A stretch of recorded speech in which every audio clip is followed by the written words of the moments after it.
Subscribe करें CA गुरुजी channel को। Bell icon पे प्रेस करें सभी इंपॉर्टेंट अपडेट सबसे पहले देखने के लिए। इस वीडियो को बिना स्किप किए एंड तक देखिएगा क्योंकि इस वीडियो में डिस्कशन कर रहे हैं 1 अप्रैल से क्या नए चेंजेस एप्लीकेबल हुए हैं, चाहे वो जीएसटी के हैं या इनकम टैक्स के। मैं आपको जीएसटी की वेबसाइट पर लेकर आई हूँ, साथ ही हम डिस्कशन करेंगे ई इनवॉइस की, इनकम टैक्स की। तो जुड़े रहेगा वीडियो के साथ। अच्छी लगे तो लाइक और शेयर जरूर कर दीजिएगा। हमारी वेबसाइट studyworry.com पे हमने कोर्सेज एक्टिव किए हुए GST, income tax, automation of balance sheet 99C, इन सभी के बारे में डिस्कशन करेंगे वीडियो के एंड में। तब तक आप वीडियो का डिस्क्रिप्शन चेक कर सकते हैं अगर आप कोर्सेज में इंटरेस्टेड है। चेंजेस को हम कैसे डिस्कस करेंगे, एक चेंज मैं डिस्कस करूंगी जीएसटी का और फिर इनकम टैक्स का, ताकि आपकी जो फ्लो है वो बना रहे। जो जीएसटी को प्रेफर करते हैं, जो इनकम टैक्स को प्रेफर करते हैं, तो उनका सिंक बना रहे। पहला चेंज डिस्कस करूंगी जीएसटी में, विच इज वेरी इंपॉर्टेंट और जिसके लिए ऑलरेडी वीडियोस मेरे चैनल पे आ गई हैं। ई इनवॉइस एप्लीकेबल हो रहा है अगर आपकी टर्नओवर 20 करोड़ और मोर है, तो अब आपको 1 अप्रैल से आ जाना है ई इनवॉइसिंग पे। आपको ई इनवॉइसिंग मैंडेटरी करनी है, नहीं करोगे तो आपके जो पार्टी है जिसको आपने सेल करी है उनको इनपुट टैक्स क्रेडिट नहीं मिलेगा, आपका इनवॉइस इनवैलिड हो जाएगा और कंसिक्वेंसेस इसकी बहुत ज्यादा हो सकती हैं। ध्यान रखना है, अगर आप पे एप्लीकेबल है ई इनवॉइस तो जरूर बनाना है। ई इनवॉइस कैसे बनाना है वीडियो देखनी है, डोंट वरी, बन चुकी है वीडियो मेरे चैनल पे। यहाँ आई बटन पे मैंने लिंक कर दी है, वीडियो के डिस्क्रिप्शन में भी दे दी है, जरूर देख लीजिएगा। पूरे डाउट आपके क्लियर हो जाएंगे कैसे बनता है ई इनवॉइस, और भी बहुत सारे एस्पेक्ट मैंने उसमें कवर कर दिए हैं। ये था पहला चेंज ई इनवॉइस के लिए जीएसटी में। दूसरा चेंज मैं डिस्कशन करूंगी इनकम टैक्स के लिए। इनकम टैक्स में जो मेजर चेंज अभी 31 मार्च को ही अनाउंस हुआ है थ्रू अ नोटिफिकेशन, चेंज हुआ है, नोट कर लीजिए। सेक्शन 206C का 1G का क्लोज बी, ये रही इसकी प्रेस रिलीज। इससे आपको अच्छे से क्लैरिटी हो जाएगी। तो यहाँ पे गवर्नमेंट ने क्या किया है, रिलैक्स किए हैं provision of TCS under this section, यानी इस सेक्शन के अंडर अब आपको टीसीएस डिडक्ट नहीं करना है। क्या कहता था ये section, this section provide for collection of tax bye a seller of N overseas tour package. तो ऐसे सेलर्स जो ओवरसीज टूर पैकेज देते थे उनको टीसीएस कलेक्ट करना होता था from a buyer being a person purchasing such package at the rate of 5% of the amount of the package.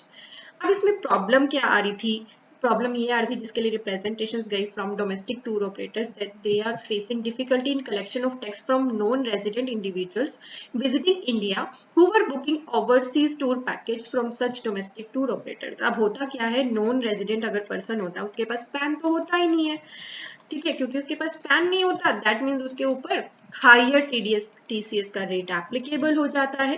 ठीक है, यही प्रॉब्लम यहाँ पर आई कि रेट तो है 5%, क्योंकि उसके पास तो पैन है ही नहीं, that is tax is required to be collected higher rate. Further such non resident may find it difficult to furnish their ITR and claim refund. तो इसीलिए इस डिफिकल्टी को रिमूव करने के लिए यहाँ पे बोर्ड ने अपनी पावर को यूज करते हुए स्पेसिफाई किया है that the provision of said section shall not apply to a buyer being an individual who is not a resident in India in terms of clause 1 and 1A of section 6 of the Act and who is visiting India. Hence, a domestic tour operator is not required to collect tax on sale of overseas tour package of non-resident individual visiting India. Notification भी इसके लिए issue कर दी गई है, notification में भी आपको section refer करके दिया गया है और ये अब इफेक्टिव हो गया है। तो आपको टीसीएस में इस चेंज का ध्यान रखना है, this change is also effective now. बहुत इंपॉर्टेंट चेंज है जो पर्सन इस कैटेगरीज में, इन कैटेगरीज में फॉल करते हैं। ये हमने जान लिया 1 अप्रैल से लागू होने वाला। दूसरा चेंज पढ़ते हैं जीएसटी के तीसरे चेंज पर। नेक्स्ट है इंपॉर्टेंट जीएसटी में आपके इनवॉइस की सीरीज। ध्यान है ना, नया फाइनेंशियल ईयर तो सीरीज भी आपकी क्या हो जानी चाहिए, चेंज हो जानी चाहिए। कुछ पर्सन कहते हैं कि क्या हम पुरानी ही सीरीज जो हमारी फाइनेंशियल ईयर 21-22 की है वहीं से फर्दर 22-23 फाइनेंशियल ईयर के लिए कंटिन्यू कर लीजिए, कोई इशू नहीं है, बट कोई गैप मत दीजिएगा बीच में। बट आप चाहे तो नई इनवॉइस सीरीज भी यूज कर सकते हैं, और इनवॉइस के जो आपका नंबर होता है वो मैक्सिमम होता है 16 डिजिट्स का, और ये कॉम्बिनेशन में हो सकता है, कोई भी दिक्कत नहीं। आप चाहे अल्फा न्यूमेरिक यूज करो, सिंबल्स के साथ यूज करो, कोई भी इशू नहीं है। और आप ऐसा भी कर सकते हो कि आप टैक्सेबल प्लस एग्जाम दोनों सप्लाई करते हो, तो टैक्सेबल के लिए कुछ यूनिक डिजिट्स रख लिए, एग्जाम के लिए यूनिक रख लिए, या फिर आपकी एक से ज्यादा ब्रांचेज हैं, ब्रांचेज के लिए आप यूनिक सीरीज यूज कर सकते हो, कोई भी इशू नहीं है। तो आपको अब अपने इनवॉइसेस के लिए इनवॉइस सीरीज पे भी एक्शन लेना 1 अप्रैल से ये इफेक्टिव हो गया है। So this was the change about GST. Next awareness आपको होनी चाहिए इनकम टैक्स का। अगला चेंज जो है कि अब अगर आप क्रिप्टो करेंसी में डील करते हैं, क्रिप्टो करेंसी जिसे हम वर्चुअल डिजिटल एसेट भी बोल देते हैं, तो इस पे टैक्स एप्लीकेबल हो गया @30%। इसके बारे में डिटेल में जानना है तो वीडियो देख लीजिए, मैंने यहाँ आई बटन पे लिंक कर दी है और वीडियो के डिस्क्रिप्शन में भी दे दी है। साथ ही इसी के साथ एक और चेंज यहाँ पे 5वां इसी के साथ लिंक करूंगी कि अगर वर्चुअल डिजिटल एसेट का कोई लॉस है that can not be set of against gain on virtual digital asset, ये रूल भी 1 अप्रैल से इफेक्टिव हो रहा है। ठीक है, तो आपको बहुत ही ज्यादा क्लियर रहना है इस चीज के लिए कि अगर आप क्रिप्टो में डील करते हैं, now you have to bear the tax. 1 April से जीएसटी में आपको जिस चीज के लिए अब ध्यान रखना है वो है, कर लीजिए अपनी टर्नओवर की कैलकुलेशन। क्यों मैं ऐसा कह रही हूँ, क्योंकि टर्नओवर कैलकुलेशन के बेस पे आपकी बहुत सारी चीजें डिसाइड होती हैं। मान लीजिए आप कंपोजिट टैक्स पेयर है, आपकी टर्नओवर बढ़ गई 1.5 करोड़ से, क्या करना पड़ेगा आपको? नॉर्मल डीलर बनना पड़ेगा, स्विच करना पड़ेगा कंपोजिट से नॉर्मल में। और ये कभी भी आप कर सकते हो, देखिए सिंपल है, कंपोजिट से नॉर्मल टैक्स पेयर बनने के लिए आप कभी भी एक्शन ले सकते हो, पर नॉर्मल टैक्स पेयर से अगर आपको कंपोजिट टैक्स पेयर बनना है तो उसके लिए जो विंडो है आपकी वो 31 मार्च 22 तक ही ओपन है। यानी अगर आज आप वीडियो देख रहे हैं, मैंने वीडियो 31 मार्च को डाली है, तो अभी तो आप एक्शन ले सकते हैं, बट अब अगर आप 31 मार्च के बाद देखोगे तो फिर ये ऑप्शन आपके लिए खत्म हो जाएगी, और ये भी आपकी टर्नओवर बेस्ड ही होती हैं चीजें। तो एग्रीगेट टर्नओवर आपकी बहुत सारी जगह पे काम आती है।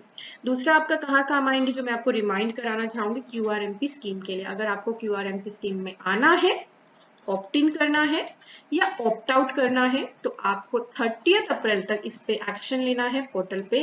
अब हमारा जो क्वार्टर है उसके लिए एक्शन लेने की ऑप्शन 30 अप्रैल तक रहेगी। कौन से क्वार्टर के लिए? अप्रैल, मई, जून के लिए मैं आपको दिखा देती हूँ। तो देखिए पोर्टल पे आप आएंगे, सर्विसेज में आएंगे, रिटर्न में आएंगे, opt in for quarterly return पे आएंगे, फाइनेंशियल ईयर के थ्रू सर्च करेंगे तो नीचे आपके सामने ये ऑप्शंस आएंगे।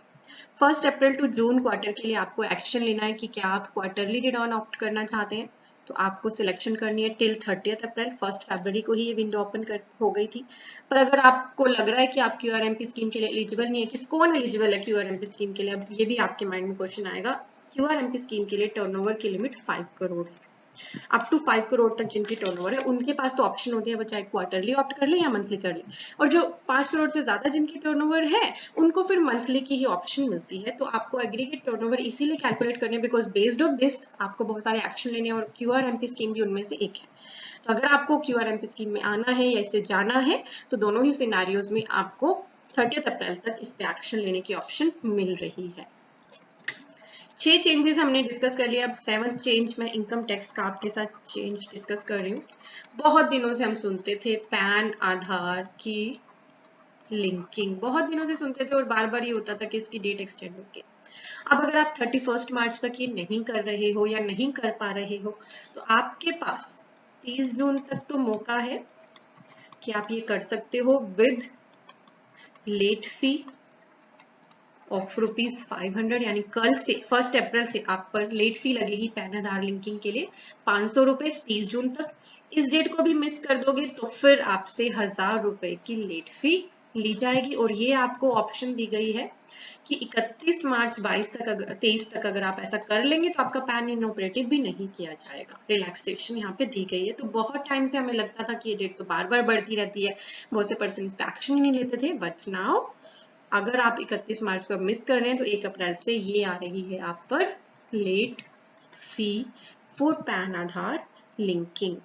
देन अगला चेंज जीएसटी के तो मैंने मोस्ट प्रॉब्ली सारे ही आपके साथ डिस्कस कर लिया, कोई रह गया है, कोई आपके माइंड में था, आप मुझे कमेंट करके बता सकते हैं। 8th नंबर पॉइंट जो आपके साथ इनकम टैक्स में डिस्कस कर रही हूँ आ रही है हमारे पास ऑप्शन अपडेटेड आईटीआर की। अगर आपने अपनी आईटीआर मिस कर दी है, कौन से फाइनेंशियल ईयर की, 2021 की नहीं फाइल करी है, अब तो आपका चांस जा चुका है। बट एक ऑप्शन गवर्नमेंट ने दी है अपडेटेड आईटीआर की, बट इसके साथ बहुत सारी कंडीशंस लिंक हैं, सभी पर्सन इसे फाइल नहीं कर सकते हैं। इसकी आपको डिटेल में वीडियो देखनी है, डोंट वरी, यहाँ मैंने आई बटन पे लिंक कर दी है, वीडियो के डिस्क्रिप्शन में भी दे दिया, डिस्क्रिप्शन जरूर चेक कर लिया करें, इंपॉर्टेंट लिंक वहां पर होते हैं। तो ये था 8th number change income tax का। अब मैं 9th number change income tax का ही आपके साथ शेयर कर रही हूँ। 9th नंबर चेंज है हमारा जो सेक्शन था 80EE डिडक्शंस का। This deduction is ended from 1 अप्रैल 2022। जी हाँ, इसके अंदर अगर आपने हाउसिंग लोन लिया है तो आप 1,50,000 की एक्स्ट्रा डिडक्शन क्लेम कर सकते थे अगर आपने ये हाउसिंग लोन 1 अप्रैल 2019 से लेकर 31 मार्च 22 तक के बीच में लिया था। अब फर्दर इसकी एक्सटेंशन अगले फाइनेंशियल ईयर के लिए नहीं की गई है, तो बहुत से पर्संस जो 80EE का बेनिफिट लेना चाह रहे थे, अब ये सेक्शन आपको अलाउ नहीं करेगा। This section is going to end now. अगला जो चेंज आपके साथ डिस्कशन कर रही हूँ वो है सेक्शन 80CCD2, जिसमें स्टेट गवर्नमेंट एम्प्लॉयज को भी जो उनका एनपीएस कंट्रीब्यूशन है उसमें जो 14% का कंट्रीब्यूशन है, बिल्कुल सेंट्रल गवर्नमेंट एम्प्लॉयज की तरह सेम उनके लिए ऑप्शन कर दी गई है, तो उनको इससे मेजर बेनिफिट रहेगा।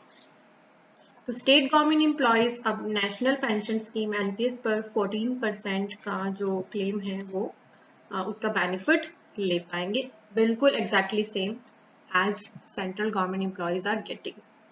तो ये थे मेजर चेंजेस। मैंने अपनी तरफ से आपके साथ काफी सारे मेजर चेंजेस कवर कर लिए। अगर आपके माइंड में थे कुछ और भी चेंजेस जो 1 अप्रैल से एप्लीकेबल हो रहे हैं, मैंने यहाँ कवर नहीं किया, शायद एक मैं मिस कर रही हूँ, 11th नंबर जो पीएफ में आप कंट्रीब्यूट करते हो ना, अगर वो कंट्रीब्यूशन 2,50,000 से ज्यादा है तो उसका जो इंटरेस्ट है वो टैक्सेबल होगा।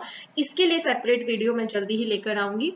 तो मैंने आपके साथ यहाँ पे 11 changes GST plus income tax के डिस्कस कर लिया है। इन पे आपको ध्यान रखना है कि कुछ ऐसे चेंजेस हुए हैं तो जहां भी इसकी बात हो आपके माइंड में क्लिक करना चाहिए कि ऐसा कोई चेंज हो चुका है।